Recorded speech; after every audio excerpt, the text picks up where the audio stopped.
you know why you didn't go back in? Any thoughts on going back in? I guess the coaching staff thought that they had a better chance of winning the game without me. You looked like you got up a couple times. You wanted to go back in. Obviously, that's what I value the most, playing. That's everything to me. What's going through your mind when the normal time for you to check back in comes and you don't get the call?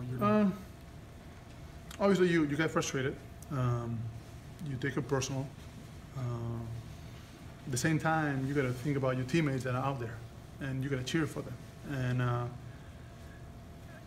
And that's you have two options at that point. You got to be, you can start pouting and be negative. Obviously, you get frustrated, and I did get frustrated and mad and start wondering. At the same time, I see, my teammates and my friends, the guys that I work with out there, trying to get a win. And I'd rather, try to focus on the positive of that, and to see them struggle and not being able to help them. Makes your mind go to the negative side, so you try to bring it back in. So it's a tug war on your mind, trying to stay positive. Obviously, it's a situation that I'm not used to, that I don't want to get used to ever, and that's about it. Were you told anything? Or you just No, said? obviously not. Are you anxious to have will you have a conversation about it? I don't know. I don't know if there's anything to be said. I think, I'm more of an action guy, more than words. I don't believe much in words after, all this time. Words are just that. I believe more in actions, and I, see what people do, and I act accordingly. Do you have faith in this coaching staff? Facing the coaching staff, there's no other way. I mean, we have to play. We can't keep looking on the sideline and trying to get answers and help. They cannot help you. They just can't. This is what that's their. We work through the things that they tell us to do. We try to execute them. We got to be more consistent with it, more disciplined. I think we got to be a little more aggressive defensively to be ahead of the play a little bit. I think we always reacting and kind of chasing our tail, and that puts our defense in a really bad spot really early on, and that doesn't allow us to take control of the game. I feel like we always, kind of like on our heels a little bit. We never, defensively, we always been a step ahead, not just scheme-wise, but also physically. Now we kind of step behind, trying to see, okay, what they're trying to do, how we're going to defend this. Trying to communicate, and guys being on the same page. I'd rather focus on all those things than on the negative side. Can this group, obviously you have injury problems, can this group play better than it has the last? No, without a doubt. Without a doubt. I think we proved for stretches that we can play more balanced, and we can play more of our pace, and hopefully we don't go away from that. I think that once we play a little more balanced and under control, I think that that we all a little more organized, and guys can understand where their shot is going to come from. We're more organized on the transition defense, where we get hurt a lot.